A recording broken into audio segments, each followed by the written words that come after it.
ये केस हमें अलग अलग दिशाओं में ले जाने वाला है। ये केस एक चेज है, एक पेचीदा मुश्किल चेज। नासिक, गोवा, कोल्हापुर, सातारा, वाई, नागपुर, रत्नागिरी, सोलापुर, पुणे, मुंबई, सूरत। हम एक खतरनाक आदमी का पीछा कर रहे हैं। वो कौन है इस वक्त हमें कोई आइडिया नहीं। वो क्या है, वो ऐसा क्यों है, इसका भी कोई अंदाजा नहीं है।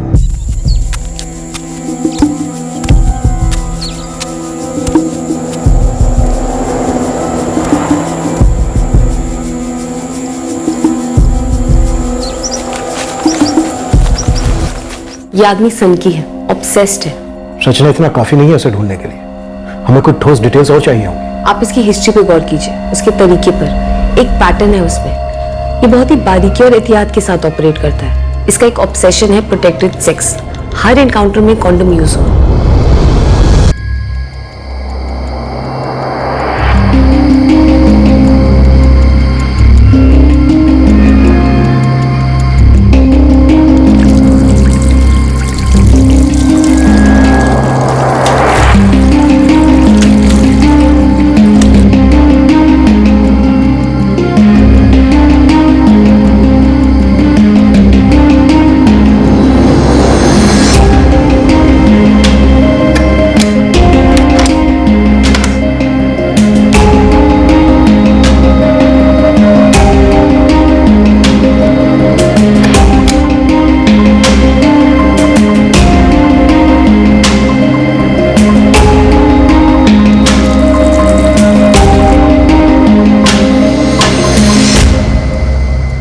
उसके टारगेट्स में भी कोई पैटर्न है? कोई खास किस्म के शिकार को चुनता है? बिल्कुल, ये खास प्रोफाइल के विक्टिम्स को चुनता है और उनको टारगेट बनाने के तरीके में भी एक पैटर्न को फॉलो करता है।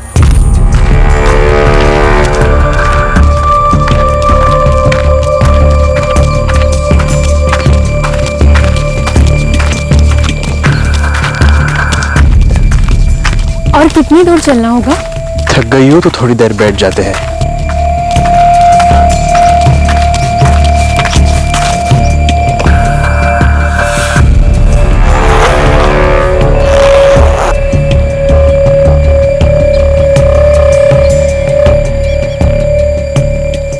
ये लो, प्यास बुझ जाएगी।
स्थानीय गांव वाले ने इस औरत की शव को सबसे पहले देखा और पुलिस को सूचित किया।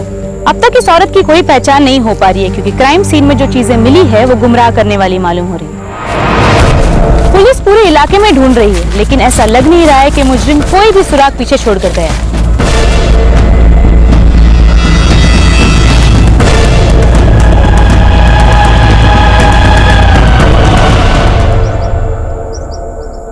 सर, विक्टिम के साथ सेक्सुअल असॉल्ट हुआ ऐसा लग तो नहीं रहा है, पर पोस्टमार्टम ही असली तस्वीर सामने लेके आएगा। विक्टिम की पहचान हो सके ऐसा कुछ मिला? सर, एक डेबिट कार्ड मिला है, मनोज मात्रे नाम का। मनोज मात्रे विक्टिम का कौन हो सकता है? सर, ये जो कोई भी जिसने किया है ऐसे विक्टिम का पर्स और उसमें अपना डेबिट कार्ड हमारे लिए क्यों छोड़कर जाएगा? पॉइंट है, 16 जुलाई 2017 हमारी Nashik crime branch rural division के ज्यूरिसडिक्शन में कत्ल की गई औरत का शव मिला है। इस केस का पहला सुराग एक क्राइम बीट रिपोर्टर से मिलने वाला है और फिर एक मनोवैज्ञानिक इस जुर्म और मुजरिम दोनों को समझने में हमारी मदद करने वाली है। यही है आगे बढ़ने के लिए। इस सुराग का पीछा शुरू करते हैं। अंधी गली में ले जाएगा शायद, पर पीछा तो शुरू होगा। सर, ऐसा ही एक केस मैंने एक अरसे तक ट्रैक किया था।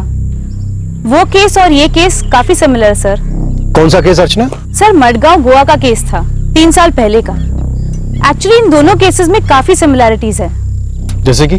सर, मडगांव में भी ऐसी एक जवान लड़की की लाश मिली थी जिसका गला काटा गया था, और वो लाश भी एक सुनसान इलाके में मिली थी, जंगल में। और उस लाश के पास भी एक पर्स मिला था जिसके अंदर एक आइडेंटिफिकेशन डॉक्यूमेंट था, और वो भी एक आदमी का।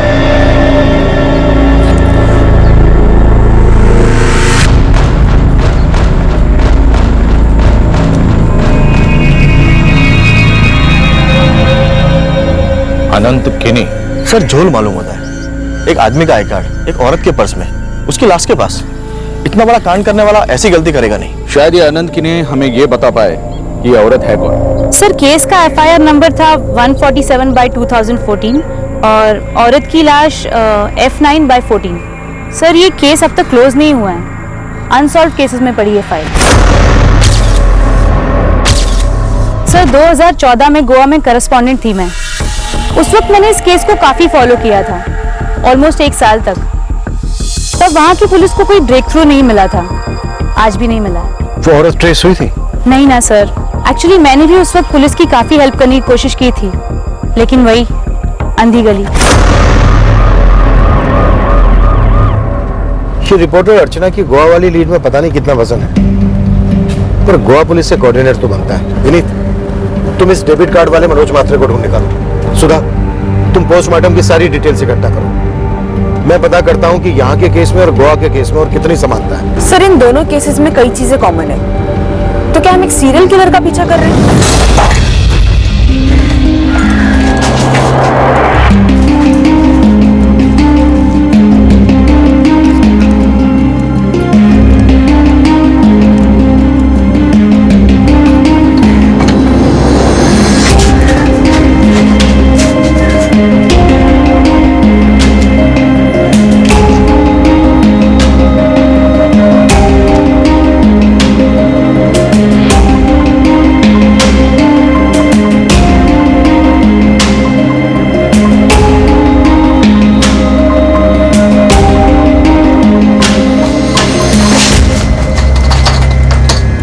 और विक्टिम को पता भी नहीं चला होगा कि उसके साथ सेक्सुअल असॉल्ट हो रहा है। तो रेप कंफर्म्ड है? हाँ, सेक्सुअल एक्टिविटी तो हुई है, उसमें कोई दो राय नहीं है। लेकिन अजीब बात यह है कि सीमन की ट्रेसेस नहीं मिले गए। जरूर कल्प्रिट ने कॉन्डम यूज किया होगा। आप कह रही थी कि विक्टिम को पता भी नहीं चला होगा। अल्काजेरॉन एक बेहोश करने वाला ड्रग है और विक्टिम के ब्लड स्ट्रीम में भारी मात्रा में पाया गया है। मतलब विक्टिम को टारगेट किया गया था, उसे सुनसान इलाके में ले जाके उसे बेहोश किया गया, शायद पानी या फिर ड्रिंक में ड्रग मिलाकर, और फिर उसका रेप हुआ और फिर कत्ल। पूरी संभावना यही हुआ होगा। लेकिन डॉक्टर, हमें क्राइम सीन से कोई भी कॉन्डम नहीं मिला है और ना ही ऐसी कोई चीज मिली है जो सेक्सुअल असॉल्ट या फिर मर्डर से जुड़ी हो। मुजरिम ने कोई एविडेंस पीछे नहीं छोड़ा है, बहुत चालाक मालूम होता है, शायद तजुर्बेकार। और विक्टिम, इसके बारे में कोई डिटेल जो आपको मिला था उससे यही लगता है कि विक्टिम गरीब तबके को बिलोंग करती होगी। हाँ, इस डेबिट कार्ड की डिटेल्स हमें हमारे बैकएंड से पता करनी होगी कि इस मनोज मात्रे का अकाउंट हमारे कौन से ब्रांच से लिंक्ड है। मिस्टर राव, जितना जल्दी हो सके उतना अच्छा होगा। इस केस में यही एक लीड है हमारे पास, मनोज मात्रे का डेबिट कार्ड जो मारी गई औरत के पर्स में से बरामद हुआ। इस मनोज मात्रे की डिटेल्स मिल जाए तो हमारी काफी हेल्प होगी।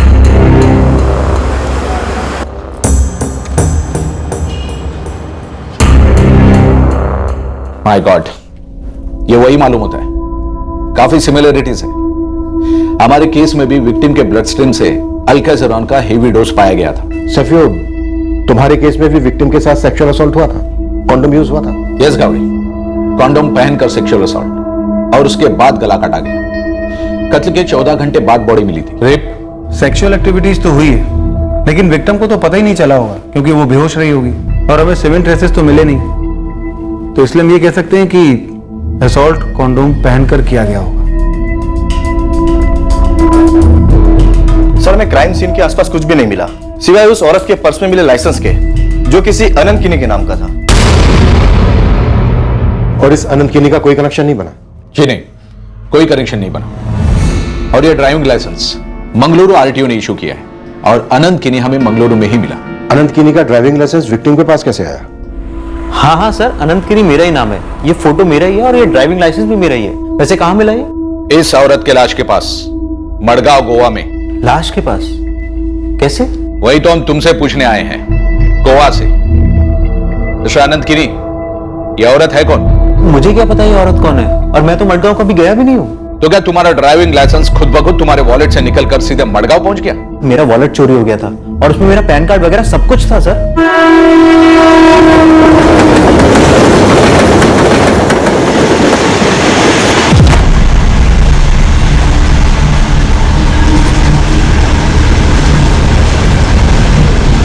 सर 6 महीना पहले की बात है, मैं अपनी वाइफ को कोची छोड़ने गया था उसके पेरेंट्स के घर डिलीवरी के लिए। मैंगलोर वापस लौट रहा था तभी हुआ। जब सुबह उठकर देखा तो वॉलेट गायब था सर। चोर पकड़ा गया?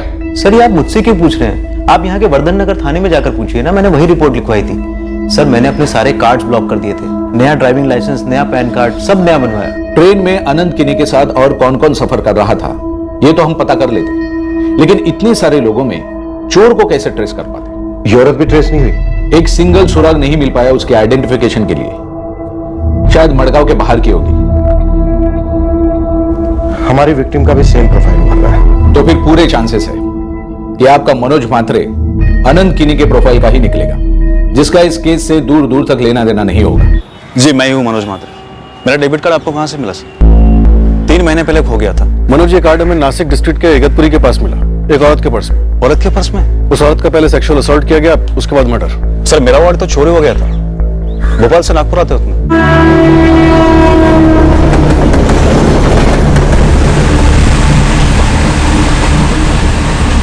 और जब सुबह मेरी नागपुर में नींद खुली तब जाकर मुझे पता चला कि मेरा तो वॉलेट ही गायब है। शुक्र है मेरे वॉलेट में सिर्फ बैंक के कार्ड्स थे, जो उसे तुरंत मैं ब्लॉक कर सका। इस औरत को जानते हो? मैं कैसे जानूंगा सर, मेरा नासिक साइड में तो आना जाना हुआ ही नहीं कभी। हाँ, एक आध बार शिरडी और शनि शिंगणापुर जाकर आया हूँ दर्शन के लिए। पर दोनों केसेस में एक दो नहीं, कई चीजें कॉमन है विनीत। हाँ सर, इतना तो पक्का है। ये सीरियल किलर सेक्सुअल असॉल्ट और मर्डर करने के अलावा चालाक चोर भी है। पर चोरी पैसों की नहीं, पहचान की करता है। और गोवा के केस की तरह हमारे केस की भी विक्टिम की शिनाख्त नहीं हो पाई है। पूरे 3 दिन हो चुके हैं। सुधा, हमारे केस की विक्टिम नासिक या इगतपुरी के बाहर की हो सकती है। सर मैंने महाराष्ट्र स्टेट के सभी थानों में विक्टिम की फोटो और केस डिटेल भिजवा दी है। और सर अगर विक्टिम महाराष्ट्र के बाहर की है तो तलाश का दायरा काफी वाइड हो जाएगा। 3 साल के गैप के बावजूद दोनों केसेस में मॉडस ऑपरेंडी लगभग 100% मैच हो रही है। हो सकता है किसी सीरियल किलर का काम, और हो सकता है इस वक्त वो अपने अगली शिकार की तलाश में घूम रहा हो।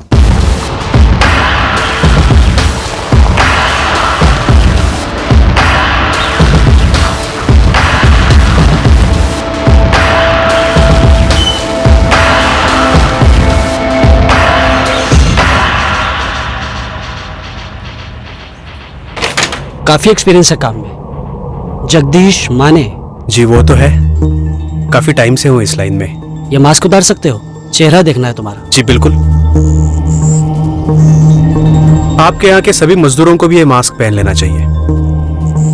इतनी धूल मिट्टी उड़ती है, फेफड़ों के लिए अच्छा नहीं है। तुमने मुंबई की साइट क्यों छोड़ी जगदीश? बिल्डिंग बन गई? नहीं जगदीश, मेरा मतलब है कि तुम मुंबई का काम छोड़ के पुणे क्यों चले आए? अब मुंबई में तो काम की कमी है नहीं। मैं मजदूरों को बहुत अच्छी तरीके से संभाल सकता हूँ अश्विन जी, लेकिन मुंबई की भीड़ और ट्रैफिक को संभाल ना पाया। मुझे ज्यादा शोर पसंद नहीं है, थोड़ी हरियाली हो, खामोशी हो, अच्छा लगता है।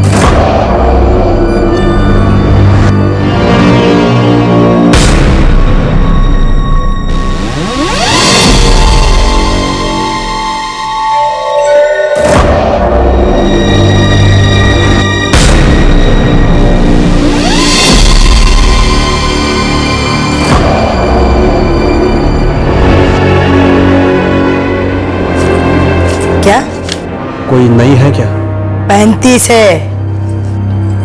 सबके साथ बैठ चुका हूं मैं, कोई नई है तो बताओ। अरे 15 लड़कियों की जगह है मेरे पास, 35 को ठूस के रखा है मैंने। लड़की है, कोई माचिस की तिल्ली नहीं जो डब्बे में बंद कर दूं। बैठना है तो इन्हीं में से बैठ।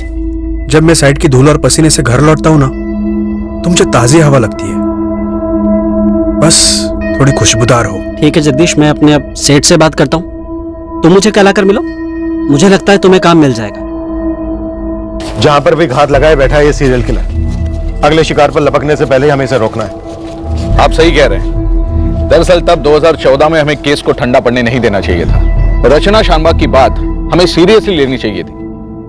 रचना ने तब पॉइंट आउट भी किया था कि इस केस में कुछ साइंस है जो किसी मेंटली अफेक्टेड शख्स के हो सकते हैं। कौन है रचना शानबाग, कहां मिलेगी? वो एक साइकोलॉजिस्ट है और इस वक्त मुंबई में फॉरेंसिक डिपार्टमेंट की कंसल्टेंट भी। महाराष्ट्र के सारे केसेस चेक करो, नेशनल क्राइम डेटाबेस भी स्कैन करो। सेक्सुअल असॉल्ट की कोई भी हिस्ट्री हो या हमारे केस से मिलता जुलता एक भी केस हो, तुरंत पेपर्स मंगाओ। मैंने इंस्पेक्टर सैवी रॉड्रिग्स को पूरी रिसर्च हैंडओवर की थी ऐसी पैटर्न के सीरियल किलर्स के बारे में। छोटा सा क्लू भी मिल जाए तो पूरी गंभीरता से लेना बहुत इंपॉर्टेंट है, और यहाँ तो मैंने पूरी लीड दी थी।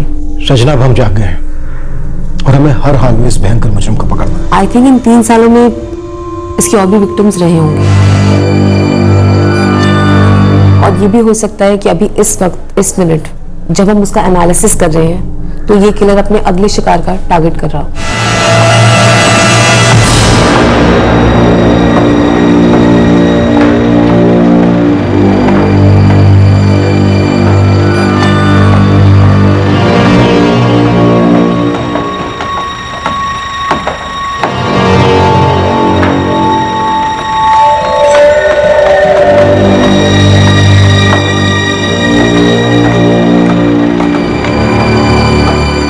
भारी पड़ रहा हो तो कम उठाओ वरना गिर पड़ोगी मधु।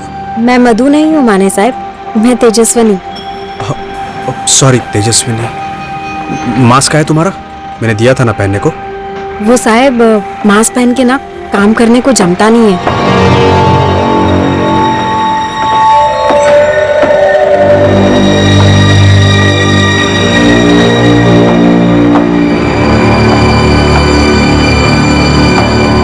दोनों ही केसेस में एल्काजोरॉन ड्रग्स, यानी कि वो दवाइयों का जानकार है।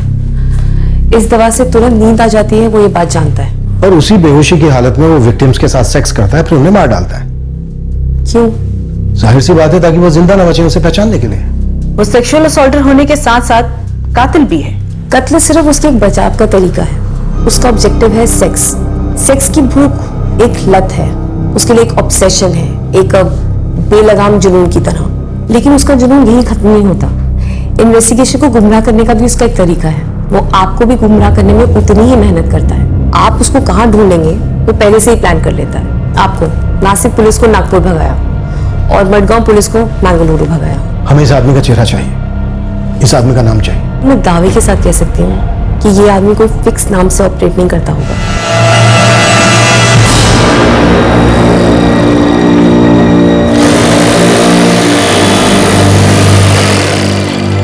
अच्छा काम कर रही हो तुम। सोच रहा हूँ मैनेजर साहब से बात करके तुम्हारी तनख्वाह बढ़ा दूं। Thank you Peter sir. Welcome.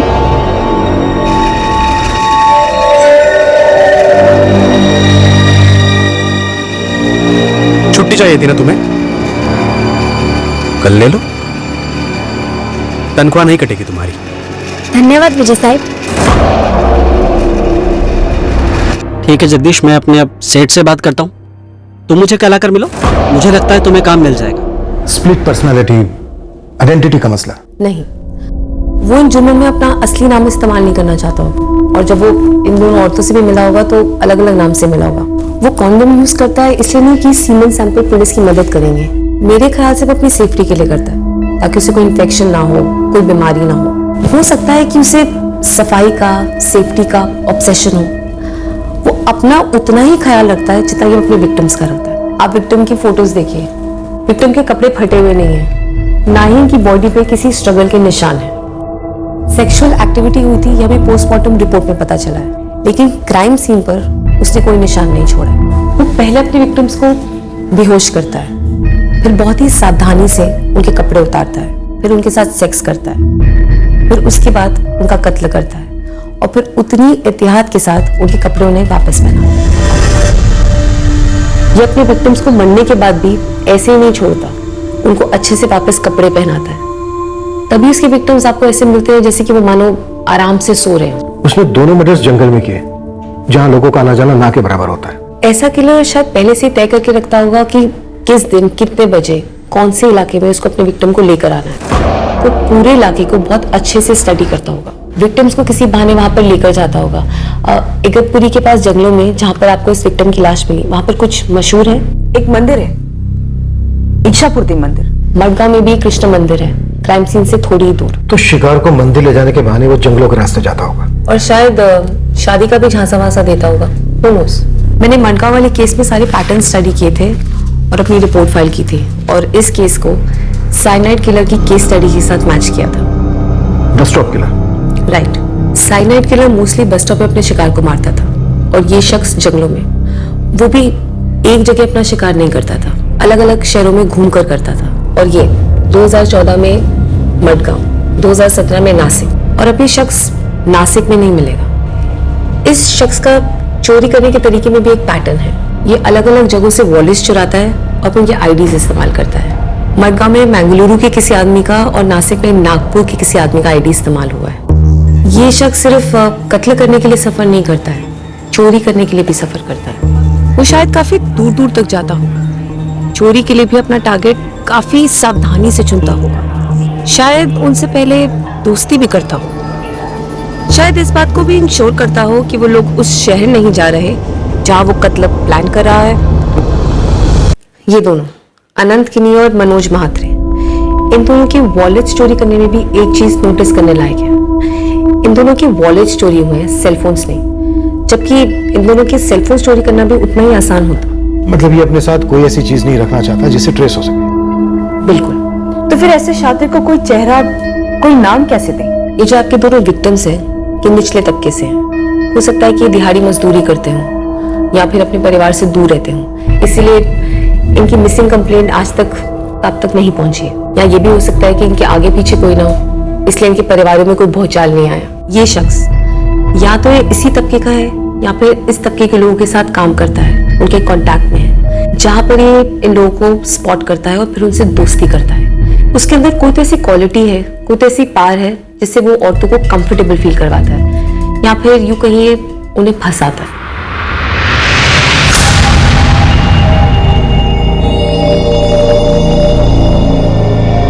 Jagdish, मैं तुम्हारे साथ नहीं आ पाऊंगी। मेरे यहाँ 2 बच्चे हैं जो मेरे पति ने मेरे गले बांधे और भाग गया कुतरा। देखो, तुम वहां अच्छा कमा सकोगी, बच्चों को सिखा सकोगी, क्या इससे खुशी नहीं होगी तुम्हें? लेकिन क्या मुझे इससे अच्छा काम मिलेगा? मतलब जो यहाँ से ज्यादा पैसे दे, और ऊपर से वहाँ रहने का, खाने का खर्चा यहाँ से बहुत ज्यादा होगा ना। अच्छा काम दिलाना मेरी जिम्मेदारी मधु। यहाँ से 2 गुना ज्यादा बचा पाओगी तुम। ठीक है जगदीश, मैं चलूंगी तुम्हारे साथ, लेकिन तुम मुझे ये बार बार मधु मधु क्यों बुला रहे हो? फिर से गलती हो गई।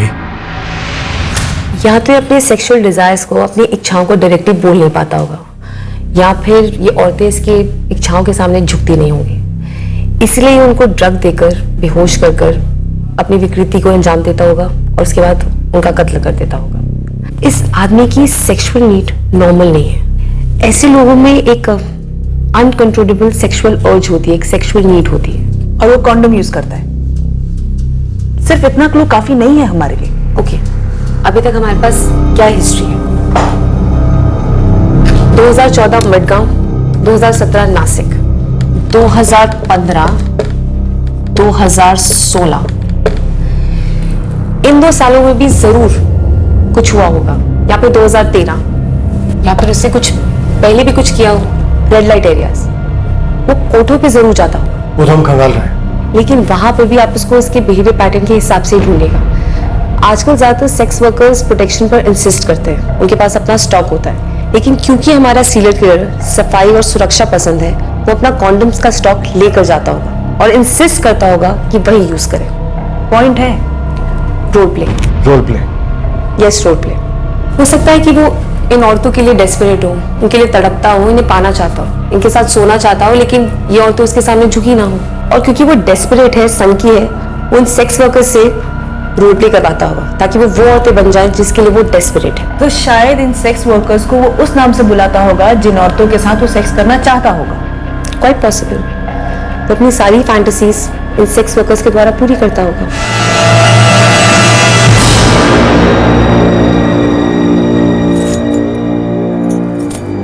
साड़ी है तेरे पास? है ना। पहन क्या?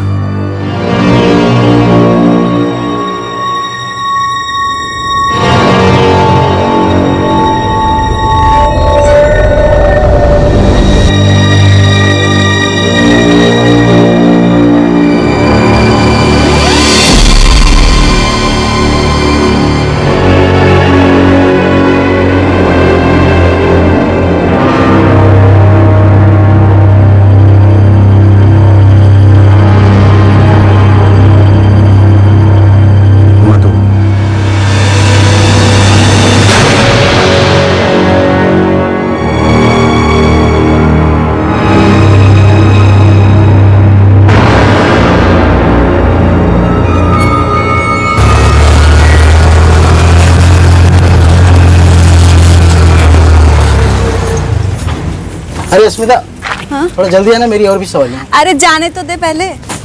क्या रे गुरु, क्या काम है? अस्मिता सुनना, मुझे एक आदमी चाहिए।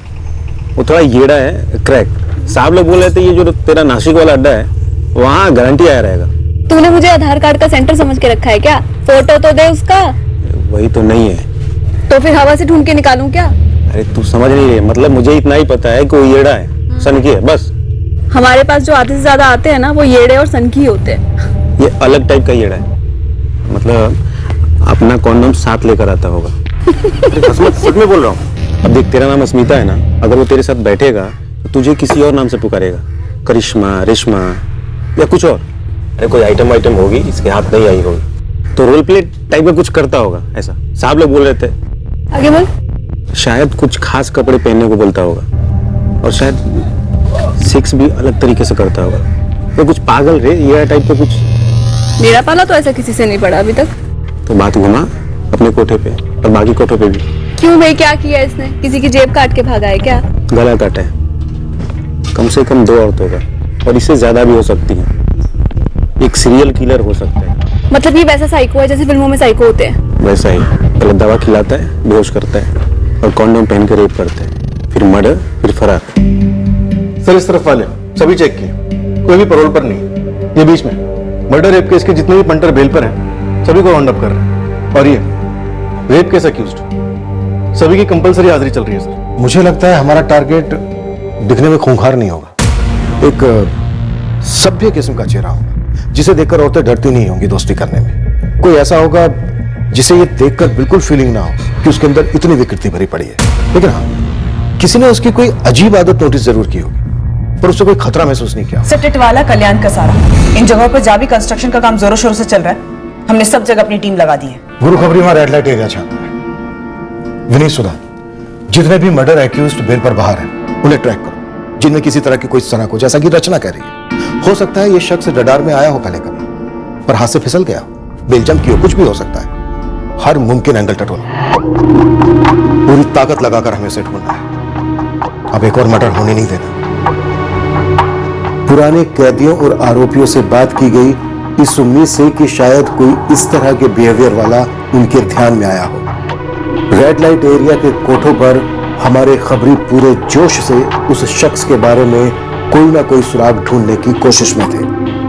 रचना शानबाग नेशनल क्राइम डेटाबेस से इस तरह के अन्य अपराध और उनसे जुड़े आरोपियों को खोजने में हमारी मदद कर रही थी।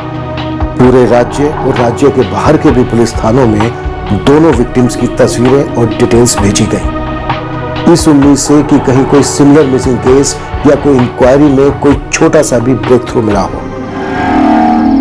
पर जिस आदमी की हमें तलाश थी वो अभी हमसे कोसों दूर था। गुमनामी की चादर में लिपटा वो कोई भी हो सकता था, कहीं भी हो सकता था।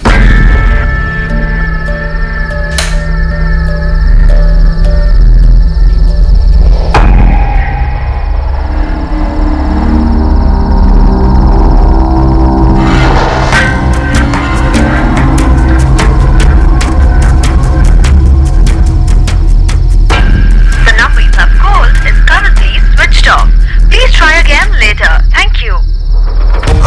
इसे ढूंढ रहे थे और वो भी किसी की तलाश में था। तुम्ही डायल केलेला नंबर बंद आहे, कृपया थोड्या वेळाने। पर हमारे अलावा इस विकृत हत्यारे को कोई और भी खोज रहा था।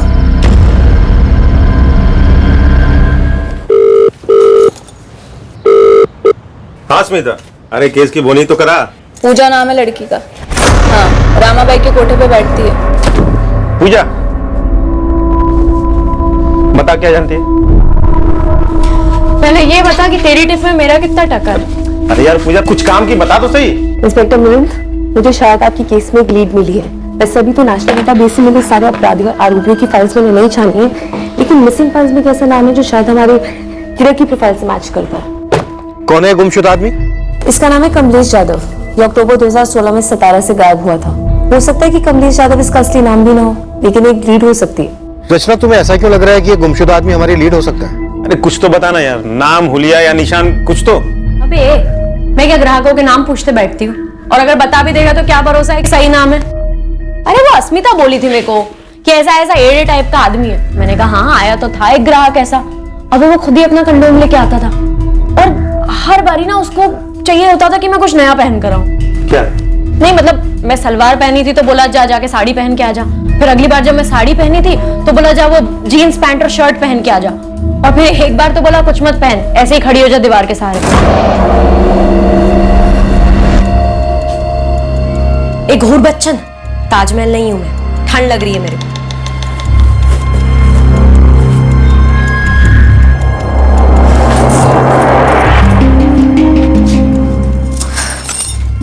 अबे चवन्नी कम, धंधा करती हूँ एक बात है, लेकिन खिलौना नहीं हूँ, समझा? अपना भी मूड, इज्जत विज्जत सबका लफड़ा होता है। अगर तेरा मूड नहीं है ना तो अपना भी मूड नहीं है। काहे को हर 4 दिन में आके यहाँ पे रायता फैला रहा है? मैं ना रमाबाई से बात करूंगी, अगली बार से ना मेरे को तेरे साथ ना बिठाए। मेरे को नहीं बनना किसी येड़े की मधुबाला। ऐसी बात मत करना तू मधु, देख माफ कर दे। अबे मधु नहीं हूँ मैं, पूजा हूँ, पूजा। खुद दिन जो टोचन दिया ना साले को, आज तक नजर नहीं आया है। वो तेरे को मधुबाला बोलता था ना, मतलब बनने को बोला था ना? नहीं नहीं, तू मेरी मधु है, बस इतना ही बोलता था। अभी मैंने भी सोचा क्या फर्क पड़ता है, किसी भी नाम से बुलाया, मैंने कौन सी शादी करनी है उसके साथ में। पर फिर ये बंदा बैठता था मेरे साथ में और कुछ भी होने के पहले ना पानी मांगता था और जाके हाथ धोता था, और फिर सब कुछ हो जाने के बाद में वापस जाके साबुन से हाथ धोता था, और कभी कभी तो यूं ही बीच में ही हाथ धोने चले जाता था।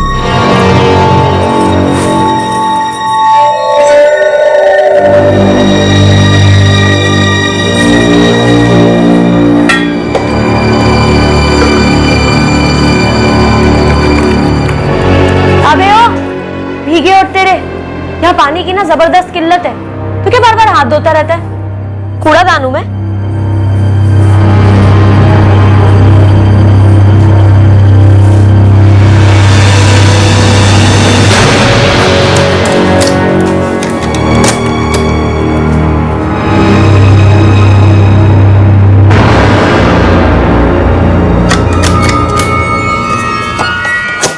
अभी तो पूरा ही एड़ा था।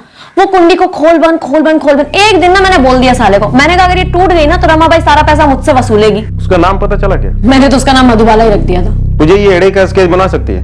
ये एड़ा ही अपना टारगेट लगता है। चलना गुरु, स्केच बिस्केच मेरे को क्या बनाना आता है? अरे तेरे कौन बोला बनाने के लिए? मतलब हुलिया बता सकती है क्या? मेरे को उसकी हरकतें याद है, थोबड़ा नहीं। और ना ही मेरे पास इतना टाइम है कि मैं उसको याद करने के लिए बैठूं।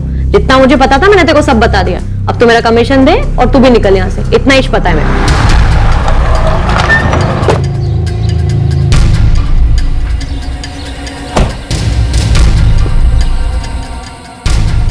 ये रहा वो शख्स, सतारा में लीगल सुपरवाइजर था, अक्टूबर 2016 से गायब है। इसकी पत्नी पल्लवी यादव ने इसकी मिसिंग कंप्लेंट दर्ज करवाई थी, अब तक नहीं मिला है। तुम दावे के साथ इसे कल्प्रिट मान रही हो इस केस का, क्योंकि ये लेबर सुपरवाइजर था? सिर्फ ये रीजन नहीं है, मैं दरअसल जितनी भी औरतें मिसिंग हैं उनकी फाइल्स चेक कर रही थी। ये कनेक्शन क्या बनता है रचना? ये लड़की मोनाली कुरवेकर चिपलून से गायब होती है, तो ये दोनों केसेस आपस में कैसे जुड़े हुए हैं? दरअसल मोनाली कुरवेकर की मिसिंग रिपोर्ट पंचगनी के पास वही में दर्ज कराई गई। मोनाली के फादर है चंद्रकांत कुरवेकर और मदर है उषा कुरवेकर, और इसकी बहन है पल्लवी यादव, कमलेश यादव की पत्नी।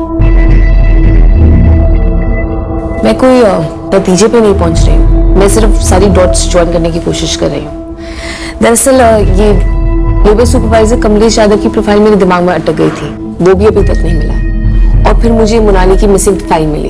मोनाली जो पल्लवी की बहन है, पल्लवी जो मिसिंग कमलेश यादव की पत्नी है, और मोनाली अभी तक नहीं मिली है। कमलेश यादव की पूरी डिटेल्स निकालते हैं। सतारा में इसकी फैमिली का कोई ना कोई जरूर होगा। सर गुरु कब भी आया है? भेजो उसे।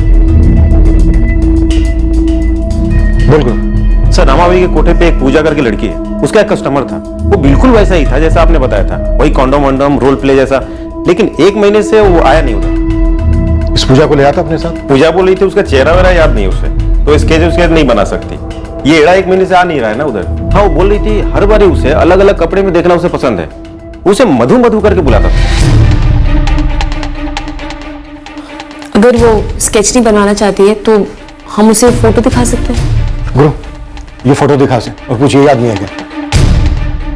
सतारा के इस केस की डिटेल्स निकाल। इस केस में हर लीड दरअसल अंधेरे में तीर था और हमारा मुजरिम बेहद खतरनाक था और हमें किसी भी सूरत में उसे ढूंढना ही था, चाहे वो कोई भी हो, कहीं भी हो। और रचना द्वारा दी गई लीड हमें उस शख्स की पहली झांकी देने वाली थी कि आखिर वो शख्स कौन था जिसे हम खोज रहे थे। हाँ, वो मिसिंग कमलेश यादव का केस मुझे अच्छे से याद है। सीरियल किलर कैसे बने? इस वक्त हम दावे के साथ तो नहीं कह सकते, लेकिन ये कमलेश यादव हमारा टारगेट हो सकता है। हमें कमलेश की पत्नी पल्लवी यादव से बात करनी थी और कमलेश की फैमिली तक भी पहुंचना है। लेकिन सतारा में तो कमलेश यादव की कोई फैमिली है ही नहीं। तो फिर कहाँ है? कमलेश यादव की पत्नी पल्लवी ने हमको बताया था कि उसकी कोई फैमिली है ही नहीं। कुछ तो बड़ा पार्ट है। पल्लवी की छोटी बहन मोनाली भी चिपलून से तकरीबन उसे वक्त गायब हुई थी जब कमलेश यादव गायब हुआ। हाँ, मुझे मालूम है। आप पल्लवी यादव से बात करना चाहते हैं? हाँ ठीक है, आप मुझे आधा घंटा दीजिए, मैं पल्लवी से कांटेक्ट करता हूँ। मोनाली कुरवेकर की मिसिंग कंप्लेंट यहाँ वाई में हमारे ही पुलिस स्टेशन में दर्ज हुई थी, लेकिन वो गायब यहाँ से नहीं हुई थी। मोनाली के माँ बाप का कहना था कि मोनाली को चिपलून के किसी होटल में नौकरी मिली थी, इसलिए वो चिपलून गई थी। हमने चिपलून के सभी छोटे बड़े होटल्स में पूछताछ की थी, मोनाली कुरवेकर नाम की किसी लड़की को किसी होटल में कोई नौकरी नहीं मिली थी। क्या? 14 अक्टूबर 2016 को मोनाली अपने घर से चिपलून के लिए निकली थी, लेकिन तब से उसका कोई पता नहीं। मोनाली के माँ बाप ने उसी शाम आकर कंप्लेंट लिखवाई थी। मुझे मोनाली के माँ बाप से बात करनी है। हाँ बाबा, मुझे भी पुलिस का फोन आया था, उनको कमलेश के बारे में बात करनी है। अगर पल्लवी काय भानगड़ है, कमलेश और मोनाली की खबर आ रही है, वो भी साथ साथ। तुम अपने थाने जाकर पता करो ना, मैं भी अपने थाने के लिए निकलती हूँ, जरूरत पड़ेगी तो मैं वही आ जाऊंगी। मी आधीच सांगितलं होतं इस कमलेश में खोट है, लेकिन पल्लवी ने हमारी सुनी ही नहीं। उषा, कमलेश गया खड्डे में, मुझे अपनी बेटी मोनाली की फिक्र है।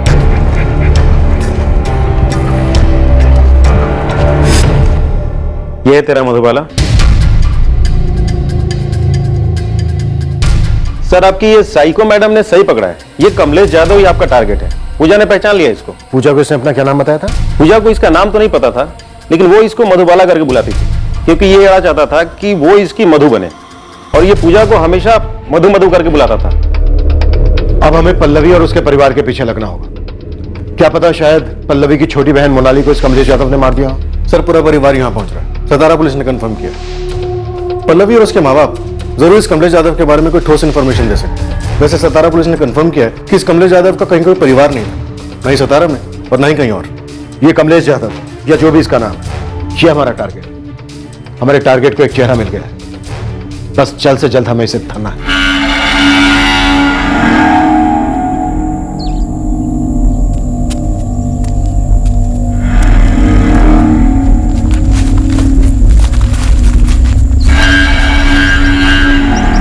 इंस्पेक्टर मिलन बिल्कुल सही है, कमलेश यादव ही हमारा टारगेट है। कुछ और सबूत मिले हैं उसके खिलाफ। और क्या सबूत मिले रचना? मैंने आपसे कहा था ना कि ये सस्पेक्ट पहले भी पुलिस के रडार में रहा होगा और फिर फिसल गया होगा, ऐसा ही हुआ है। और ये हुआ था कोल्हापुर पुलिस से। हमारा टारगेट एक केस में आरोपी है, एक मर्डर केस में पकड़ा गया था। इसका असली नाम है सुधीर परब। किसका मर्डर किया था? कब? जैसा तुमने कहा रचना, एग्जैक्ट वैसा ही हुआ। 2013 में इस साइको ने अपना खाता खोला। करेक्शन, 2013 में पुलिस की रडार में आया था। हमें नहीं पता कि इसने अपने मर्डर का सिलसिला कब शुरू किया था। इंस्पेक्टर, मुझे डर है कि हमें इसे जल्द से जल्द पकड़ना होगा, इससे पहले कि किसी और को अपना शिकार बना ले।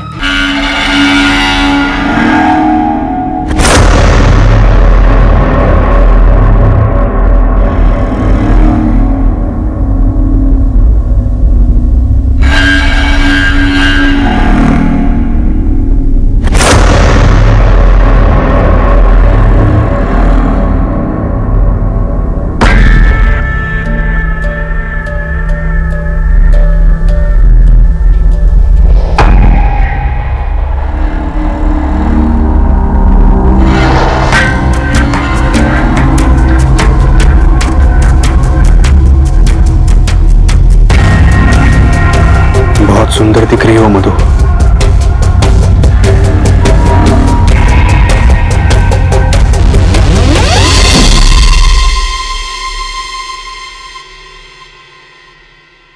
तेजस्विनी,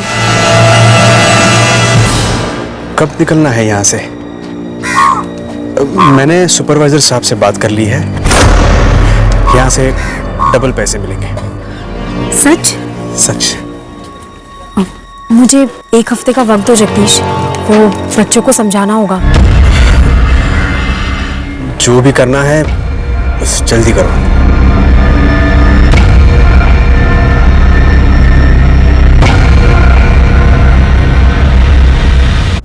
हमारा संदिग्ध एक पुलिस थाने की गिरफ्त में था।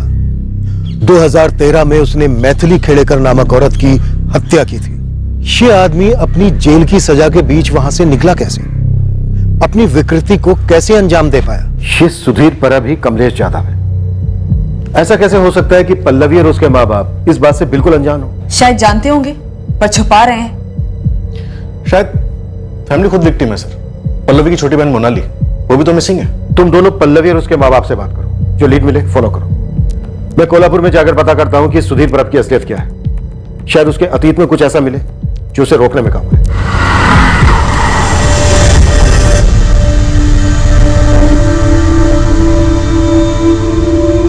इंस्पेक्टर मिलन, मैं इस बात से वाकिफ हूँ, लेकिन मुझे ज्यादा फिक्र है उसके अगले शिकार की। अगर आप इस सुधीर परब का फोटो पब्लिक कर देंगे तो वो उसे अलर्ट कर देगा। पर रचना, रेड अलर्ट जारी नहीं करना उन लोगों के लिए खतरा बढ़ा देगा जो सीरियल किलर के अगले शिकार होंगे। इंस्पेक्टर मिलन, मैं गलत हो सकती हूँ, लेकिन मुझे लगता है कि आपको ऑपरेशन सीक्रेट रखना चाहिए। आपको अपनी पुलिस टीम्स और खबरियों को महाराष्ट्र के अलग अलग शहरों में भेजकर इस किलर के पास पहुंचना चाहिए। आप इसका फोटो पब्लिक कर देंगे तो वो शायद अंडरग्राउंड हो सकता है, और फिर पता नहीं वो कौन कौन से शहर में जाके किन किन औरतों को अपना शिकार बनाए। बहुत शातिर आदमी है। ओके रचना, एक पॉइंट तक ये ऑपरेशन सीक्रेट रहेगा, पर ज्यादा देर नहीं। एक जगह कमलेश यादव, दूसरी जगह सुधीर परब, जहां से अरेस्ट हुआ था। पता नहीं किस नाम से ऑपरेट करता है। कोठों पर जाता है, कंस्ट्रक्शन साइट पे काम करता है। ऐसे जगह को टारगेट करो। एक शहर, एक कस्बा, एक गांव, कुछ नहीं बचना चाहिए। पुलिस वाले तगड़े टिप देने को रेडी है, बस खबर पक्की होनी चाहिए। 12 अक्टूबर को निकला था कमलेश, उसके बाद कभी लौटा ही नहीं। कोई फोन, कुछ भी नहीं सर। ये उसका तब का नंबर है। ये नंबर 12 अक्टूबर से बंद है? हाँ, मैंने सतारा पुलिस स्टेशन में भी यही नंबर दिया था। पाटिल सर, अक्टूबर 2016 में जो आपने कमलेश यादव के कॉल रिकॉर्ड्स और फोन की डिटेल्स निकलवाई थी, आप वो मुझे भेज दीजिए। ठीक है सुधा, मैं भिजवा दूंगा। मगर कमलेश यादव का फोन अक्टूबर 2016 से लेकर अभी तक स्विच ऑफ है। मैं ट्राई करता रहा। कोई बात नहीं सर, जैसा भी हम उसे ट्रैक कर लेंगे। मैं उस फोन का IMEI नंबर भेज रही हूँ जो कमलेश यादव अभी तक इस्तेमाल कर रहा था। मुझे इस फोन की पूरी डिटेल्स चाहिए अब तक की, अगर ये फोन किसी और नंबर से इस्तेमाल हुआ हो या हो रहा हो। 12 अक्टूबर 2016 को आपका पति कमलेश यादव गायब होते हैं, और उसके ठीक 2 दिन बाद यानी 14 अक्टूबर को आपकी बहन और आप लोगों की बेटी मोनाली कुर्वेकर चिपलून जाती है नौकरी के लिए, और उसके बाद कभी नहीं दिखती। आप लोगों ने कभी दो और दो नहीं मिलाया? एक बार भी शक नहीं हुआ इस सब के पीछे कमलेश यादव हो सकता है? पहले तुमको यही नहीं मालूम था कि कमलेश यादव गायब हुआ है, और 1 हफ्ते के बाद में पल्लवी ने हमको ये बताया। साहब, कमलेश मेरा पति है, ऐसे कैसे आप मान लें कि मोनाली कमलेश के कारण गायब हुई है? मोनाली तो आई बाबा को बोल कर गई थी कि वो नौकरी के लिए जा रही है। मोनाली, ये कंपनी वाले वहाँ तेरे रहने का क्या इंतजाम कर रहे हैं? आई, उन्होंने बोला है कि रहने का इंतजाम और खाने का इंतजाम वो लोग करेंगे, तो पगार पूरा का पूरा बच जाएगा ना, जो मैं यहाँ भेजूंगी। आज के जमाने में इतना सब कुछ, ये लोग अच्छे तो होंगे ना? मैं एक बार वहां जाके उन लोगों से मिल लूंगी, तो तुझे फोन करके ना सब बता दूंगी। कोई नया बड़ा होटल था जिसमें उसे नौकरी लगी थी। और इस नए बड़े होटल का नाम तक नहीं पता आप लोगों को। मोनाली ने बताया ही नहीं हमको। ये बात आपको कभी खटकी नहीं? वैसे वाई पुलिस ने चिपलून के हर छोटे बड़े नए पुराने होटल्स में पूछताछ की थी। किसी भी होटल में किसी ने भी मोनाली कुर्वेकर का नाम तक नहीं सुना था। मोनाली पहले भी पंचगनी और महाबलेश्वर के होटल में नौकरी कर चुकी थी, इसलिए उस पर शक करने का हमको कोई कारण मिला ही नहीं। पल्लवी, क्या तुम्हारे पास भी अपने पति कमलेश जाधव पर शक करने का कोई कारण नहीं था? उसके अतीत के बारे में कितना जानती हो तुम? कमलेश मुझे 2014 में मिला था। वो हम कामगारों का सुपरवाइजर हुआ करता था। सब उसे बहुत पसंद करते थे, मैं भी पसंद करती थी। ये मास्क पहनने से कम धूल फेफड़ों में जाएगी, ऐसे समझ में आया? इससे तबीयत कम बिगड़ेगी और नुकसान भी कम होगा। और अगर वैसे भी अगर जान है तो जहान है, नहीं? आप सभी लोगों ने इसे पहनना चाहिए। लेकिन कमलेश सर, इसे पहनकर ना काम करना नहीं जमता है। मैं समझता हूं कि थोड़ी दिक्कत होगी, मगर कुछ ही दिनों के लिए होगी, लेकिन फायदे जिंदगी भर के लिए है। कोई कायदा नहीं है कि इसे पहनना ही पड़ेगा, लेकिन कुछ चीजें कायदों के परे होते हैं, इंसानों के लिए सही होते हैं। लो, इसे पहनकर काम करो, और जब आप शाम को घर लौटोगे तो देखोगे कि इसमें कितनी धूल जमी होगी जो आपके फेफड़ों में गई होती है। मुझे कमलेश से प्यार हो गया सर। वो मेरा ख्याल रखता था, मुझे उसकी ये बात सबसे अच्छी लगती थी, इसलिए शादी कर ली। हम शादी के खिलाफ थे साहब, हमारे मन में कुछ शंकाएं थी। उसने अपने बारे में कभी कुछ बताया नहीं। क्या नहीं बताया चंद्रकांत जी? कि उसका असली नाम सुधीर परब था। वो कोल्हापुर में मैथिली खेड़ेकर नाम की औरत के कत्ल के जुर्म में गिरफ्तार हुआ था।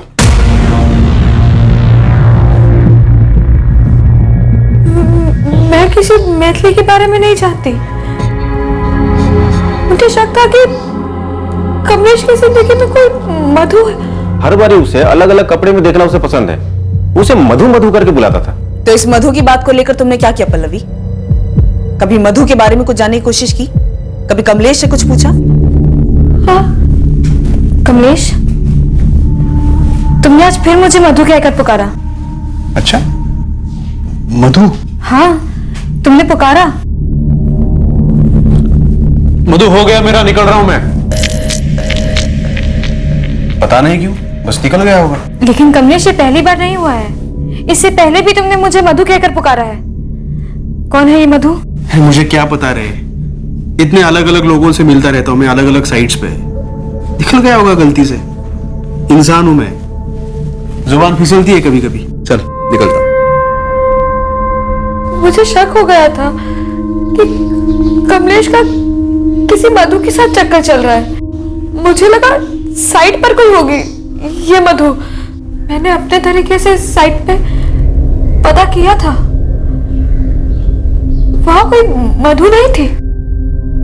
जब पल्लवी उस कमलेश को हमसे मिलाने लाई थी, हमने उसके माँ बाप के बारे में, उसके परिवार के बारे में ठीक है, बचपन में तुम्हारे माँ बाप गुजर गए, लेकिन कमलेश, तुम्हारा कोई गांव तो होगा ना? किसी न किसी गांव में, कस्बे में कोई ना कोई रिश्तेदार तो होगा ही। अगर होगा भी तो मुझे कुछ याद नहीं है। इतने साल अकेला रहा हूं, कुछ याद ही नहीं है बचपन के बारे में। लेकिन मेरे बाबा ने मेरे लिए काफी कुछ छोड़ रखा था, उसी से मैंने अपनी इंजीनियरिंग कंप्लीट की। सब खुद किया मैंने। हाँ, कुछ रिश्तेदार थे जरूर, लेकिन उनका रिश्ता सिर्फ पैसों से था। लेकिन मैंने किसी को भी अपने करीब नहीं आने दिया। तो तुम्हारे बाबा क्या करते थे?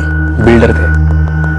काफी कुछ जमीनें छोड़ी है मेरे लिए, पुणे में, मुंबई में। जमीनें हैं पुणे में, मुंबई में, इंजीनियरिंग पढ़े हो, और इस सब के बावजूद कामगारों के सुपरवाइजर बने? हाँ, क्योंकि बाबा ने जो छोड़ा है वो कहीं भागा तो नहीं जा रहा है। और वैसे भी मुझे लोगों के साथ काम करना बहुत अच्छा लगता है, उनके बीच रहकर काम करना बहुत अच्छा लगता है मुझे। पल्लवी बेटा, मैं घुमा के बात नहीं करूंगा, सीधे बोलूंगा।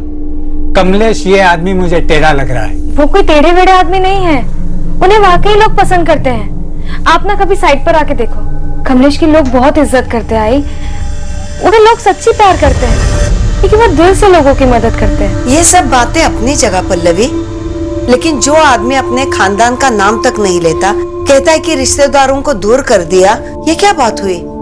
सबसे बैर तो नहीं हो सकता, जबकि वो कहता है कि उसे लोग पसंद है। आप लोगों ने उसे सही तरीके से नहीं देखा है।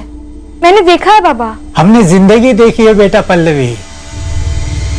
मैं इस शादी को अपनी रजामंदी नहीं दे सकता।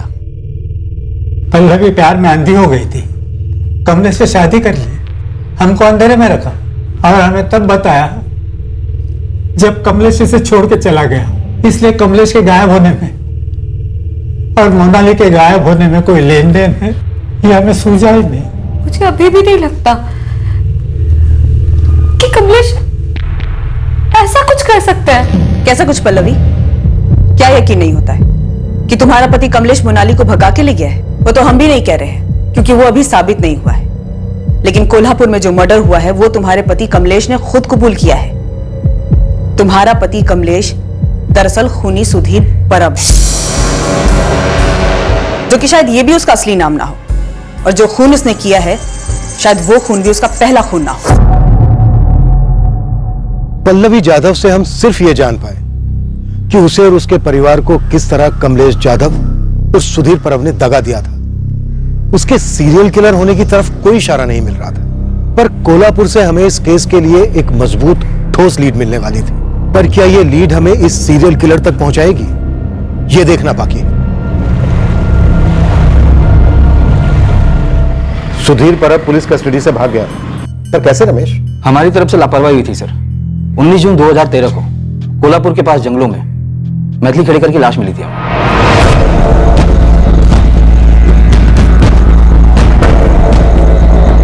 कॉन्डोम पहनकर सेक्सुअल असॉल्ट हुआ था? नहीं, पर आपके ही केस की तरह मैथिली को भी बेहोशी की वही दवा पिलाई गई थी, अल्काज़ेरॉन। मडगांव के केस में भी वही ड्रग्स इस्तेमाल हुई रमेश, और ना जाने कितने केसेस में ऐसा हुआ होगा। जिसका पैन कार्ड मिला था मैथिली के पर्स में, उस सचिन पांडे का क्या कहना था? इससे पहले कि हम सचिन से बात करने उत्तर प्रदेश जाते हैं, लाश की पहचान हो चुकी थी। हमें पता चल गया था कि लाश मैथिली खेड़ेकर की है। कैसे? मैथिली पास ही कंस्ट्रक्शन साइट पर कामगार थी, सुधीर परब के साथ रहने लगी थी। ये तो मैथिली है, हमारे साइट की कामगार थी। किसी से भी पूछ लीजिए, सब लोग यही कहेंगे कि मैथिली का और लेबर सुपरवाइजर सुधीर परब का चक्कर चल रहा था। ये उसके साथ उसके घर पे रहने लगी थी। कब से? यही कोई 4-6 महीने से। ये लेबर सुपरवाइजर सुधीर परब कहाँ है? 4-5 दिन पहले नौकरी छोड़कर चला गया। उसका कोई पता नंबर कहीं लिखा है? हाँ जी बिल्कुल है ना, 2 मिनट दीजिए। मतलब सुधीर परब आसानी से हाथ लग गया? हाँ, पर अब मुझे लग रहा है कि शायद उस दौरान सुधीर ने कत्ल करना शुरू नहीं किया था। शायद मैथिली उसकी पहली शिकार थी। पर उसने सचिन पांडे का पैन कार्ड तो छोड़ा था पीछे, इन्वेस्टिगेशन को भटकाने, और उस तक जाने की बजाय सीधे सुधीर परब को उसके घर से उठाने निकल पड़े रत्नागिरी। कत्ल के बाद सुधीर अपने घर में छुपा बैठा था।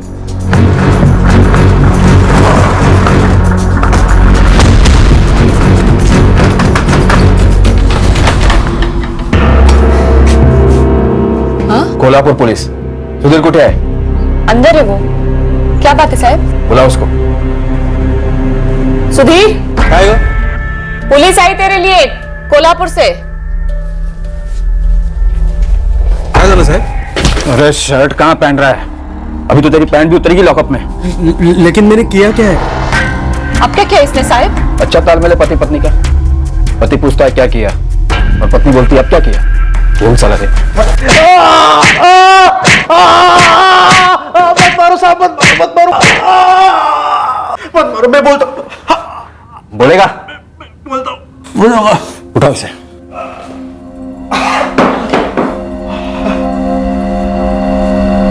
बोलता हूँ मैं बोलता। मैंने मैथिली को मारा। पहले पूरी कहानी बकेगा तू, फिर सोचेंगे मारे या ना मारे। पक गया था सर मैं। शादी करो शादी करो शादी करो, वही रिकॉर्ड बजाते रहती थी हमेशा। मुझे तो सिर्फ सोने से मतलब था।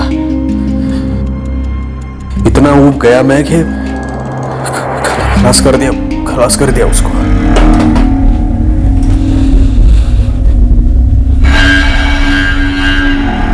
चार महीने से ऊपर हो गए, 2 हफ्ते में करने वाले थे।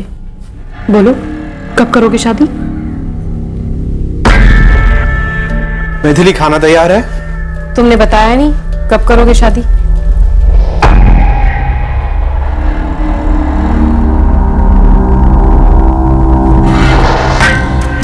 ये बताओ शादी कब करेंगे हम? हाथ भी नहीं लगाने देती थी मुझे। शादी करो वही रिकॉर्ड बजाते रहती थी। फिर एक दिन मैं बोला उसे, रुक, आज ही करते हैं शादी। लेके गया मैं उसे तब जंगल में। हाँ,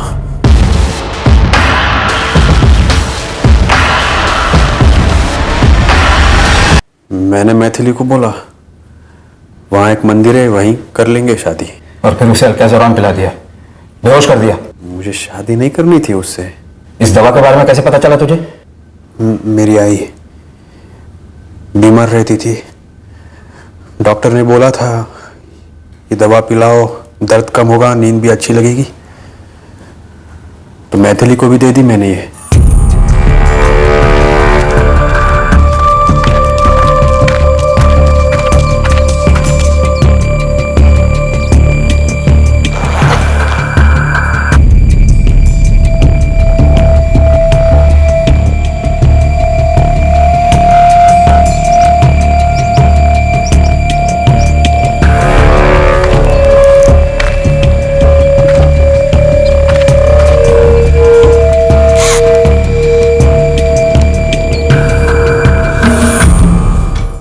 हमने चार्जशीट फाइल कर दी। हमारी रिमांड खत्म होते ही सुधीर को जुडिशियल कस्टडी में भेजा गया। सुधीर पर अब अंडर ट्रायल था, उसके केस की सुनवाइयां होनी थी, पर उसके पहले ही जुडिशियल कस्टडी में सुधीर ने आत्महत्या करने की कोशिश की। कैसे? सुधीर के सेल में जो उसके साथी कैदी थे, उनसे शिकायतें आती थी कि सुधीर परब उन सब के लिए परेशानी बन गया है। ये सुधीर परब सेक्स एडिक्ट था, जेल में उसकी तलब पूरी नहीं हो रही थी, तो वो वहां के कैदियों के साथ उल्टी सीधी हरकतें करता था। आप समझ रहे ना? हमने जब सुधीर की पत्नी शीतल को मैथिली खेड़ेकर के कत्ल के बारे में बताया तो वो उतनी चौंकी नहीं वैसे। मेरे कर्म फूटे थे साहिब, जो मेरे माँ बाप ने मुझे उस जानवर के गले बांध दिया। जेल से भी शिकायत आ रही है, उल्टी सीधी हरकतें करता रहता है वो दूसरे कैदियों के साथ। उस हलकट को तो कोई भी चलेगा, कुछ भी चलेगा और कहीं भी चलेगा। अभी नहीं सुधीर, दर्द होता है मुझे बच्चा आने के बाद। तब बोलोगे कि अब बच्चा हुआ है, मूड नहीं है। तुझ में कुछ अक्ल वक्ल है या नहीं? हाँ, तो दिन रात एक ही चीज के पीछे पड़ा रहता है। एक ही चीज चाहिए तुझे। बीवी है तू मेरी, तेरे पास ना हूं तो कहां जाऊं? और किसी चीज के लिए आता है मेरे पास? हाँ, डॉक्टर के पास ले गया मुझे एक भी बार? 2 मिनट बैठ के बात की मुझसे? घर के काम में तो हाथ बटाता नहीं है तू। दिन रात यही सब चाहिए क्या तुझे? इसीलिए शादी करके लाया? सो जा चुपचाप। मैं बता नहीं सकती साहिब क्या क्या करता था वो। एक दिन अचानक छोड़कर कोल्हापुर चला गया और फिर वापस लौट आया। क्यों लौटा? रोज औरत जो चाहिए थी उसे, और कुछ नहीं दौड़ता था उसके दिमाग में इसके अलावा। उसके बच्चे को जन्म दिया था मैंने, एक पैसा नहीं दिया उसने आज तक। पैसे मांगती तो कहता जा अपने माँ बाप से मांग। सब बच्चा छोटा था इसलिए कमा नहीं पाई मैं। और वो वहशी क्या कर रहा था? वहां कोल्हापुर में किसी और औरत के साथ सो रहा था, झूठे वादे कर रहा था शादी के, फिर उसका कत्ल कर दिया। शायद इसलिए लौटा होगा मेरे पास, कत्ल के इल्जाम से बचने के लिए, वरना वो क्यों लौटता मेरे पास? इसकी सेक्स एडिक्शन तब से थी, और शायद जेल से भागने की वजह भी वही थी।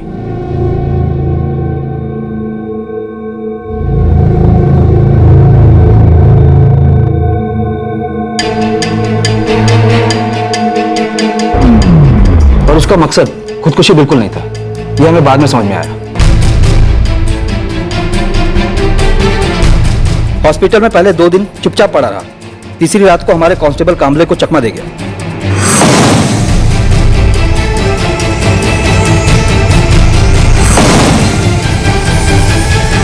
कांस्टेबल कामले को बेहोश कर दिया था। हाँ, कांस्टेबल कामले को तुरंत सस्पेंड कर दिया गया और सुधीर के लिए लुकआउट नोटिस जारी किया गया। ये सुधीर परब सतारा जाकर कमलेश यादव बन जाता है और मडगांव में पता नहीं क्या बना होगा और हमारे नासिक में क्या। पर तब हमें बिल्कुल भनक नहीं लगी कि यह आदमी सीरियल किलर बन सकता है। यही तो मार खाते हैं। ऑलरेडी एक मर्डर में फरार कातिल ऐसा जुर्म दोबारा कर सकता है, सोसाइटी के लिए कितना बड़ा खतरा बन सकता है। इस पॉसिबिलिटी को, इस गंभीरता को समझते ही नहीं। विनीत, तुम रत्नागिरी के लिए निकलो, इस सुधीर परब की पत्नी शीतल को ले आओ। अभी निकलता हूं सर। सदा कमलेश यादव की साली मोनाली कुर्वेकर के केस पर काम कर रही है। शायद मोनाली का भी मर्डर हो गया। बिल्कुल हो सकता है। हमें जल्द से जल्द ये पता लगाना है कि ये सीरियल किलर इस वक्त कहाँ हो सकता है। मैडम, यहाँ मुंबई के कमाटीपुरा के कोठों पर भी ये कमलेश यादव और सुधीर परब बैठता था, और यहाँ भी सेम नौटंकी, बार बार हाथ धोना और मधु मधु करना। पर क्या ये पता चला कि वो इस वक्त कहाँ है? कोई लीड मिली? मैडम, कंस्ट्रक्शन साइट थोक के भाव से है। मैंने अपने कई बंदों को एक एक साइट पे भेजा है। वैसे एक बात थी मैडम। हाँ बोल। पूरे चांसेस हैं कि मुंबई में भी इसने ऐसे ही रेप और मर्डर किए हों, तो एक बार इसके डिटेल्स को मुंबई के थानों में घुमवाइए। वो हम कर चुके हैं, तू अपना काम कर। हमें कोई लीड चाहिए कि वो इस वक्त कहाँ हो सकता है। आई सजेस्ट कि आप अपनी सर्च पुणे पे फोकस कीजिए। तुम उसकी सोच को ट्रैक कर रहे हो? हाँ, एक हद तक कि वो क्या सोच रहा होगा कि आप उसको कैसे ट्रैक करोगे। अगर हम उसका पैटर्न फॉलो करें तो वो कंस्ट्रक्शन साइट पे काम करता है। वो जानता है कि शायद आप उसको ढूंढ रहे हो, तो इसीलिए नासिक में मर्डर के बाद वो नासिक तो नहीं जाएगा, ना ही वो कोल्हापुर, सतारा या फिर गोवा जाएगा। चिपळूण तो वो बिल्कुल नहीं जाएगा।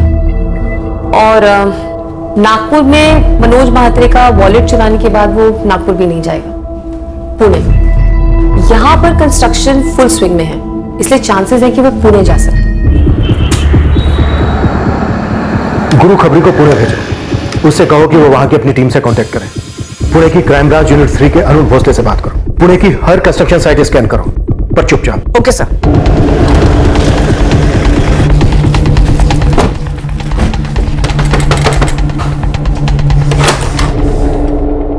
नासिक क्राइम ब्रांच, ग्रामीण विभाग। अब क्या है साहब? वही तुम्हारा पति सुधीर। वो अब मेरा पति नहीं है।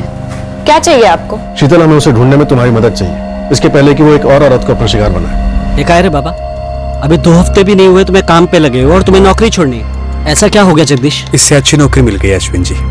जगदीश, ये नौकरी भी तो काफी अच्छी है। इसके लिए मुझे अपने सेठ लोगों से बात करनी पड़ी, उन्हें मनाना पड़ा, और अब तो वो लोग भी तुम्हारे काम से बहुत खुश हैं। मैं नई नौकरी में ज्यादा खुश रहूंगा अश्विन जी।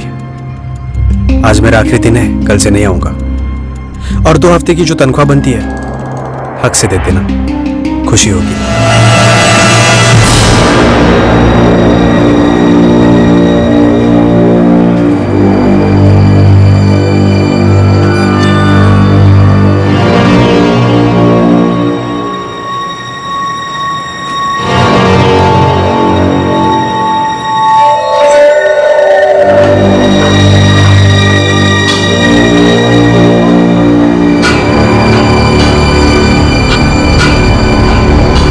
ये मोनाली गुरवेकर चिपळूण से गायब हुई। इसकी बड़ी बहन पल्लवी से शादी की सुधीर ने, कमलेश यादव बन के, सतारा में। पहले वो गायब हुआ, उसके 2 दिन के बाद मोनाली गायब हुई। हमें शक है सुधीर ने उसके साथ कुछ किया होगा, लेकिन हमारे पास कोई ठोस सबूत नहीं है। मैं सुधीर को कभी पहचान नहीं पाई साहब। उस लीचड़ आदमी के साथ मेरा सिर्फ इतना ताल्लुक था कि मैं बदकिस्मती से उसकी पत्नी थी, और यही मेरी सबसे बड़ी गलती थी।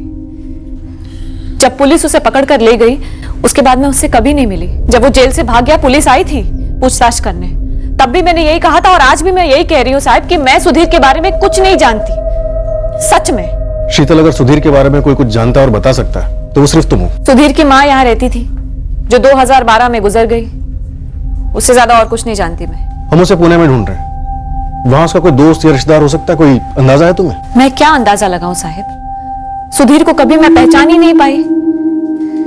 बस इतना जानती थी कि उस आदमी में हवस भरी पड़ी थी, लेकिन वो इतनी औरतों का खून कर देगा, ये कभी नहीं सोचा था मैंने। हाँ, भगवान से इस बात का शुक्रिया अदा करती हूँ कि उसने मुझे नहीं मार डाला। किसी मधु को जानती हो तुम? मधु? मधु? कौन मधु? मैं तो पहले दिन से बोल रहा था, इस कमलेश पर भरोसा नहीं किया जा सकता। शुक्र है पल्लवी, उसने तुझे छोड़ दिया। कहीं हमारी मोनाली उसके चुंगल में तो नहीं फंसी।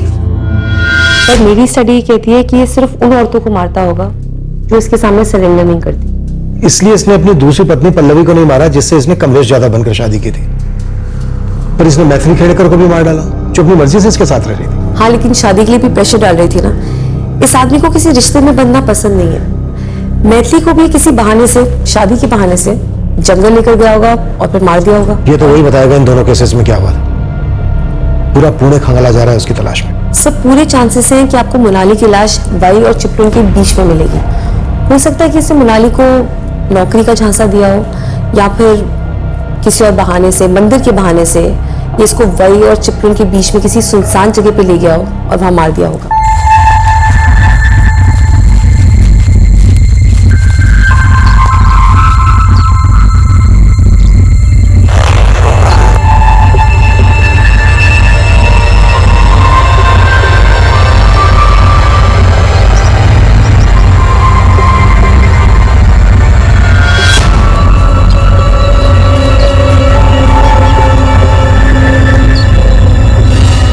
तक के सारे मर्डर्स में एक सिर्फ मैथिली है जिसको उसने मारने से पहले सेक्सुअली असॉल्ट नहीं किया, और मैथिली को मारने का रीजन ये था कि वो उसके साथ किसी बंधन में बंधना नहीं चाहता था। वो कोई इमोशनल रिलेशन नहीं चाहता। एक बार उसकी फिजिकल नीड पूरी हो जाती है, उसके बाद वो औरत उसके लिए मायने खो देती है। वो औरत को जैसे एक जीतने वाली चीज समझता है, और एक बार जीत हासिल हो गई उसके बाद वो आगे बढ़ना पसंद करता है, जैसे कि पल्लवी के साथ हुआ। पल्लवी उसको बहुत आसानी से मिल गई, लेकिन हो सकता है कि पल्लवी की बहन मोनाली, वो शायद उसके लिए एक चैलेंज हो, एक चुनौती। तो पल्लवी और उसके परिवार को कभी पता ही नहीं लगा होगा कि सुधीर उर्फ कमलेश उनकी बेटी मोनाली पर घात लगाए हुए था।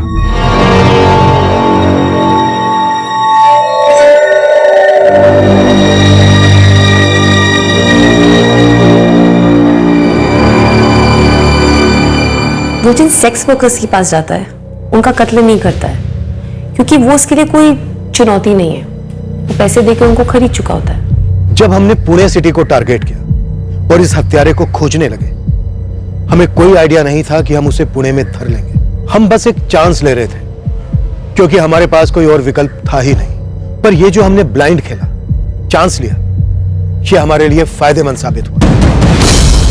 हाँ, बैठिए मैं इसके साथ। इसके बारे में जो भी पता है सब बता। बहुत खतरनाक है ये। खतरनाक नहीं तो हाँ, सन की जरूर है, एक नंबर का सन की। सनकी ने एक नहीं, दो नहीं, कई औरतों का मर्डर किया। क्या बात कर रहा है? हाँ। मेरे को तो ये ऐसा टाइम पास लगा था। बोलता था कभी साड़ी पहन के आओ, कभी उतार दो, कभी मधु बोल के बुलाता था, कभी हाथ धोने जाता था।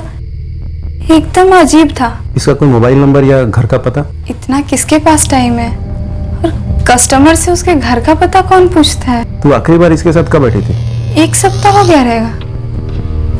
इसने मर्डर किया है। साहब बुधवार पेट और पुणे के सारे कोर्टों पर अपने बंदे भेज रखे हैं, वो इसलिए कि ये पता लगा सकें कि आज रात ये बंदा वहां गया है या नहीं। बढ़िया गुरु। कंस्ट्रक्शन साइट्स की क्या खबर है? कल सुबह से 2 टीमें लगने वाली हैं। सर, मैंने पुणे में अरुण सर को अलर्ट कर दिया। उन्होंने कहा कि पुणे से अभी ऐसा कोई केस रिपोर्ट नहीं हुआ है। मतलब सर, वो अभी अपने अगले शिकार की तरफ टूट नहीं पड़ा है। हम उससे पहले उसे गिरफ्तार कर सकते हैं। हम भी पुणे के लिए निकलते हैं।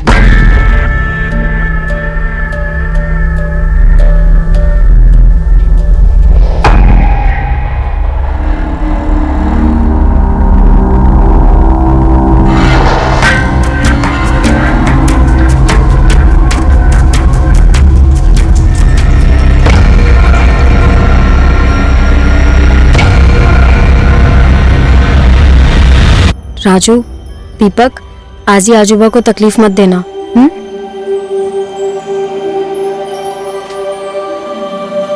पहुंच के फोन करूंगी बाबा। बेटा संभल के जाना है।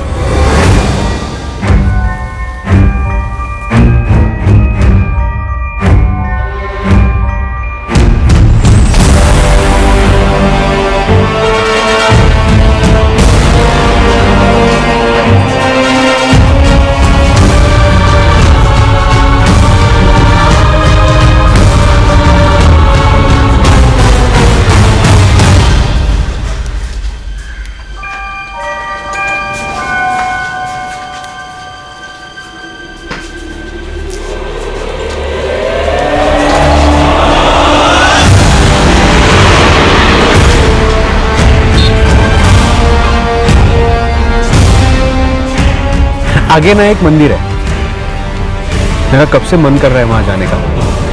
माथा टेकेंगे और आगे बढ़ेंगे। रास्ते में है? हाँ हाँ, बस रास्ते में ही है, 5-10 मिनट लगेंगे।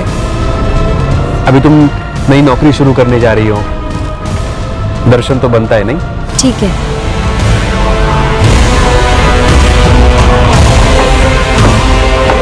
The number you have called is currently switched off. भाई, ये आदमी जगदीश माने के नाम पर यहाँ लेबर सुपरवाइजर के तौर पे काम करता था। परसों ही नौकरी छोड़ी है इसने, और उसका फोन भी स्विच ऑफ आ रहा है। क्या हुआ? किया क्या जगदीश ने? बहुत बड़ा कांड किया, सनकी है बंदा। मुझे भी लगा था ऐसा। क्या कह रहा था? चकभूषण टेकरी के पास घर है इसका। चल चल चल, रुको रुको रुको। ये बंदा परसों काम छोड़ कर गया, इसके साथ कोई औरत भी काम छोड़ी क्या? हाँ, एक औरत थी जो पिछले 8 महीने से यहाँ काम कर रही थी। कल ही अपना हिसाब करके निकल गई। नाम नंबर? तेजस्विनी महाडिक। नंबर मेरे रजिस्टर में है।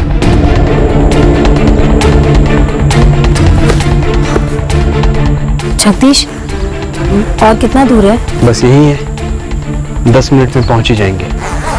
तब तक ये ठंडा पी लो।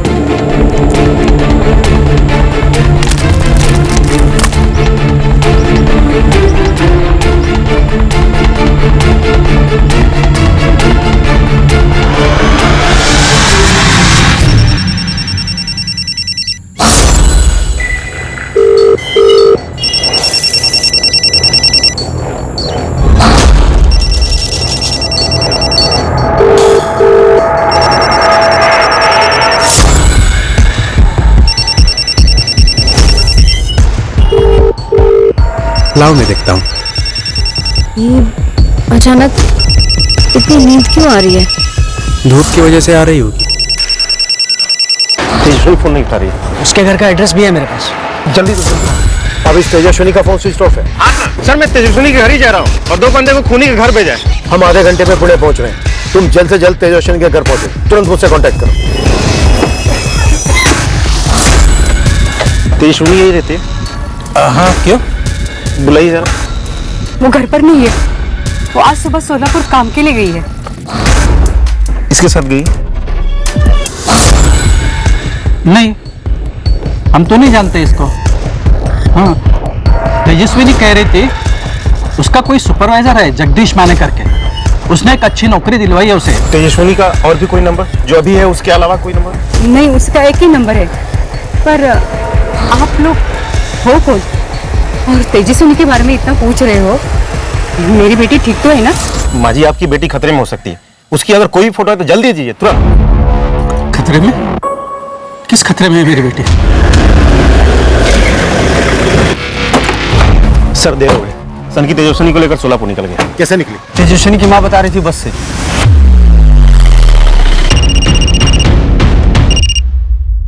बोलिए मिलन सर। अरुण, तेजस्विनी बस से निकली है सोलापुर के लिए उस आदमी के साथ। प्राइवेट बस या एसटी बस?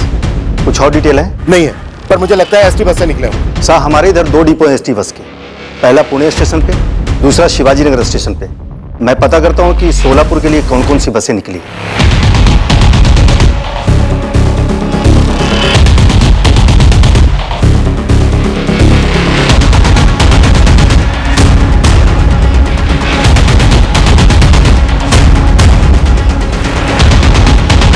इस वक्त हमारा मुकाबला समय से था और हम काफी पीछे चल रहे थे। हमारा मुजरिम हमसे जितने करीब था उतना ही दूर भी था। वो हमसे एक कदम आगे ही था, पर फिर भी हमने हार नहीं मानी। हमने पुणे से निकलने वाली सोलापुर की हर एक एसटी बस को टटोला, ये समझकर कि मुजरिम अपनी टारगेट तेजस्विनी को एसटी बस में ले गया होगा। हमने दोनों की फोटोज भी सर्कुलेट की थी। हम पुणे सोलापुर के रास्ते पर हर पेट्रोलिंग टीम के टच में थे। हर गुजरने वाली बस को रोका जा रहा था। एसटी, प्राइवेट, सभी। सोलापुर पुलिस भी फुल रेड अलर्ट थे। उधर आने वाली सभी बसों की तलाशी ले रहे हैं। इनकेस हमसे कोई बस मिस हो जाए। मुझे डर है कि कहीं देर ना हो गई। हमारे खोज शुरू करने से पहले कहीं वो उतर ना गया। कत्ल की लोकेशन ज्यादातर सुनसान इलाके रहे हैं जिनका मुआयना वो पहले ही करा था। फिर भी लगे रहते हैं। कम से कम हमें इतना तो मालूम है कि वो इन 2 शहरों के बीच में है। हम उस तनकी को पकड़ लेंगे सर। उम्मीद यही है कि वो तेजस्विनी के साथ कुछ करे, उसके पहले ही हम उसे थक पाए। दिन के आखिर में कई बसों की स्कैनिंग के बाद आखिरकार हमें हमारी मंजिल नजर आने लगी। तीर निशाने पर लगने को था।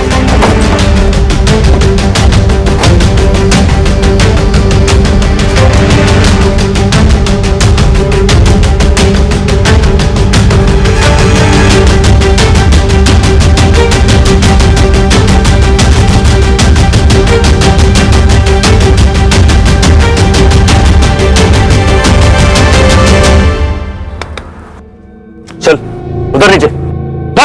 हमने हमारे संदिग्ध सुधीर परब उर्फ जगदीश माने को धर लिया था और तेजस्विनी उसके साथ नहीं थी। सर बार बार पूछा पर कुछ नहीं बोला। सर जबान पे ताला लगा है। तोड़े ताला सर। अभी तक तेजस्विनी का पता नहीं चला। अभी नहीं। इंस्पेक्टर, मैं सजेस्ट करूंगी कि आप सुधीर पर 3rd डिग्री इस्तेमाल ना करें। इतने मर्डर किए उसने, उसके दिमाग में पता नहीं क्या कुछ चल रहा होगा और हो सकता है कि अगर आप उस पर 3rd डिग्री इस्तेमाल करेंगे तो वो एकदम खामोश हो जाए। हमने उसकी दोनों पत्नियों को भी बुलाया, शीतल और पल्लवी। वो उन्हें भी कोई रिस्पॉन्स नहीं दे रहा है। शायद वो इससे रिस्पॉन्ड नहीं करेगा। इंस्पेक्टर आप मेरे वहां आने तक का वेट कर सकते हैं, मैं उससे बात करूंगी। ओके, लेकिन जल्दी आना।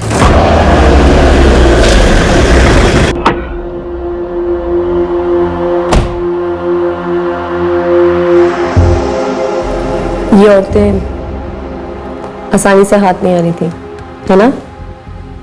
तुम्हें 24 घंटे यही ख्याल रहता, यही सोचते रहते कि इनको पाना है, छूना है, इनके साथ सोना है, लेकिन इनको बता नहीं सकते कि ऐसा ऐसा है। सर,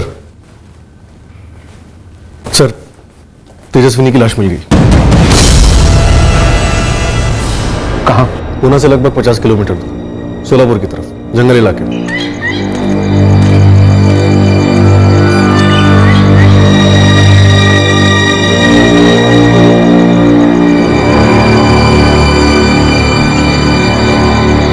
बिल्कुल उसी कंडीशन में मिली है लाश, और तेजस्विनी के पर्स से मुंबई के किसी हरीश जागीरदार के नाम का ड्राइविंग लाइसेंस भी मिला है।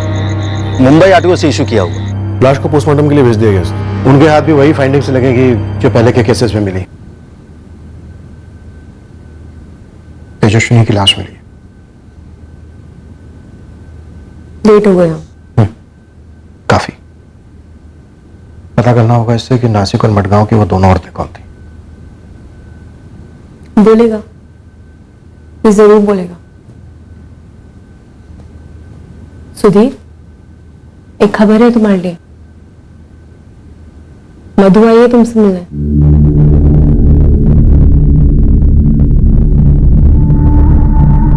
जिस तरह तुम इतने समय से मिलने के लिए पागल रहे हो ना, वो भी तुमसे मिलने के लिए बेताब। आखिरकार हमने उसे कांटेक्ट कर लिया। मिलोगी नहीं उससे? कहाँ है मधु? बाहर खड़ी है। बुलाऊं अंदर? जरूर बुलाऊंगी, लेकिन उससे पहले मेरी मदद कर दो। संगीता आचरेकर। कहाँ काम करती थी? मडगांव के आसपास? नहीं, बेलगांव से थी।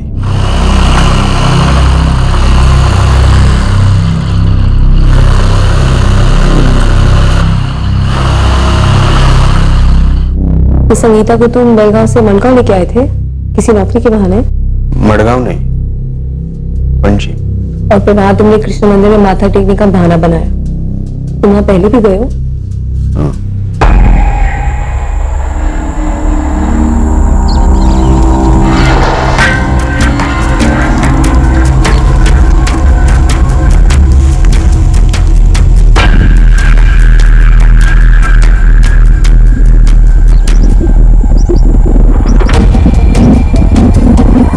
मधु?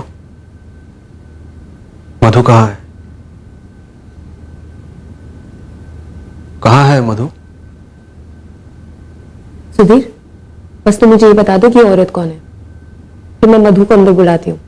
वो भी काफी समय से तुम्हें मिलने के लिए इंतजार कर रही है। ये वैष्णवी है,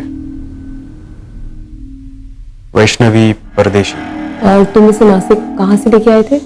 सूरत से। ये किसी कंस्ट्रक्शन साइट पे काम करती थी?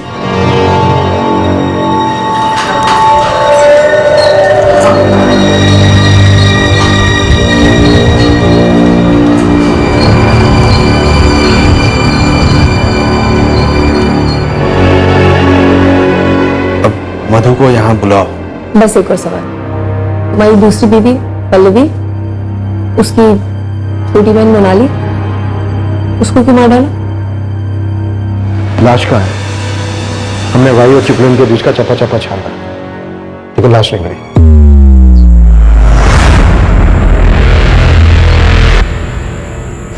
मोनाली मानी कैसे? पंचगनी में उसे सिर्फ 5,000 मिल रहे थे। मैं बोला चिपलून में 12,000 मिलेंगे, रहने खाने का अलग से। कहाँ मारा उसे? महाड़ के पास। तुम उन जगहों को पहले वीडियो में उतारते थे, वीडियो रिकॉर्डिंग करते थे। कारण क्या था उन्हें मारने का? क्या दुश्मनी थी उन औरतों के साथ? मधु कहाँ है? क्या तुम इन औरतों को पहले अप्रोच करते थे और ये तुम्हारे साथ सोने से मना कर देती थी, इसलिए तुम उनकी ड्रिंक में बेहोशी की दवाई मिलाते थे, कॉन्डम यूज करते थे और उनके साथ सेक्स करते थे और फिर उनका कत्ल कर देते थे? सुधीर, तेजस्विनी को मारने के लिए तुमने इसको इस्तेमाल किया, बाकी सबके मर्डर्स के लिए भी तुमने चाकू का इस्तेमाल किया। तुम लोगों की आइडेंटिटीज बड़ी चालाकी से चुराते, काफी शातिर प्लानिंग रहती होगी, नहीं? मधु कहाँ है? ये आदमी मानसिक रूप से प्रभावित जरूर है, पर ऐसा लगता नहीं कि इसको कोई गंभीर मानसिक बीमारी है। यह आदमी विकृत है। इसका दिमाग स्टडी करने के लिए इससे डिटेल में बातचीत करनी होगी। हमें जो चाहिए था वो मिल गया है। केस सोल्व हो गया, अब हम चार्जशीट फाइल कर सकते हैं। संगीता आचरेकर और वैष्णवी परदेसी, इन दोनों की फैमिली को ट्रेस करना होगा। रचना, इस हत्यारे को स्टडी करने का तुम्हें काफी वक्त मिलेगा। अब हम इसे फरार नहीं होने देंगे। एंड आई होप इंस्पेक्टर, अगर फ्यूचर में ऐसा कोई केस आए तो स्टडी को काम में लाया जाएगा। पल्लवी को गहरा सदमा बैठा उसके पति की हकीकत जानकर। उसका परिवार हक्का बक्का रह गया ये जानकर कि उनकी दूसरी बेटी इसी आदमी के हाथों मारी गई थी। तेजस्विनी का परिवार तहस नहस हो गया ये जानकर कि तेजस्विनी को धोखे से ले जाया गया और फिर कत्ल कर दिया गया। तेजस्विनी के केस में भी मॉडस ऑपरेंडी सेम थी। महाड़ पुलिस से कांटेक्ट करने पर पता चला कि मोनाली कुर्वेकर की लाश उन्हें पास ही के जंगलों में मिली थी। शिनाख्त न होने पर उसे लावारिस मानकर उसका क्रियाकर्म कर दिया गया था। संगीता आचरेकर और वैष्णवी परदेसी के परिवारों से कांटेक्ट किया गया। पता चला दोनों तलाकशुदा थी और अकेली रहती थी। दोनों के परिवार वालों ने औपचारिक तौर पर इंक्वायरी की थी उनके काम की जगह पर उसके बाद उन्हें एक तरीके से भुला ही दिया था।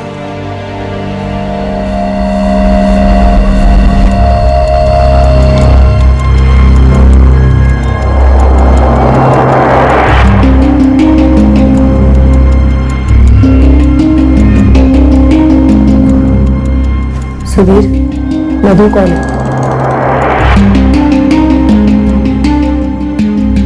हमें अब तक नहीं मालूम मधु कौन है, जिसके बारे में विजय बार बार जिक्र करता रहता है। संगीता आचरेकर के लिए वो पीटर गोम्स बने, पल्लवी और उसके परिवार के लिए वो कमलेश जाधव बने, सूरत की वैष्णवी परदेसी के लिए वो विजय शिंदे था, तेजस्विनी उसे जगदीश माने के नाम से जानती थी, शीतल और मैथिली खेड़ेकर के लिए वो सुधीर परब था। साइकेट्रिक एग्जामिनेशन के बाद डॉक्टर्स इस नतीजे पर पहुंचे कि इस आदमी को कोई मनोवैज्ञानिक बीमारी नहीं थी। यह मानसिक रूप से काफी सक्षम था अपने गुनाहों को प्लान कर अंजाम देने के लिए। पता चला ये केवल ओवरसेक्स्ड यानी अति कामुक इंसान है। जो औरतें इसकी पहल को ठुकराती या इस पर किसी तरह का दबाव डालती या जिन पर यह काबू नहीं कर पाता तो ये उनका रेप और कत्ल कर देता। और चूंकि एक बारी उसकी मॉडस ऑपरेंडी काम कर गई थी, वो बार बार यही भयंकर जुर्म दोहराता रहा। ब्रोकन विंडो थ्योरी, कभी भी किसी केस को अनसुलझा या अधूरा नहीं छोड़ना चाहिए। सुधीर परब का हॉस्पिटल से फरार होना छोटी बात नहीं थी। उसका इस कदर पीछा होना चाहिए था कि वो अपने अगले शिकार संगीता आचरेकर तक पहुंचने से पहले ही गिरफ्तार होता। संगीता का केस अनसुलझा रहा, मोनाली का केस अनसुलझा रहा, कमलेश जाधव का गायब होना भी पूरे जोश के साथ इन्वेस्टिगेट किया जाना चाहिए था। शायद वैष्णवी परदेसी का केस होता ही नहीं, तेजस्विनी का केस तो होना ही नहीं चाहिए था। अब हम पूरी ताकत से लड़ेंगे सुधीर परब को कड़ी से कड़ी सजा दिलवाने के लिए। फिर मिलेंगे अगले हफ्ते क्राइम पेट्रोल सतर्क में। जय हिंद। इस तरह के और भी एपिसोड देखने के लिए हमारे चैनल को सब्सक्राइब करें और बेल आइकन दबाना ना भूलें।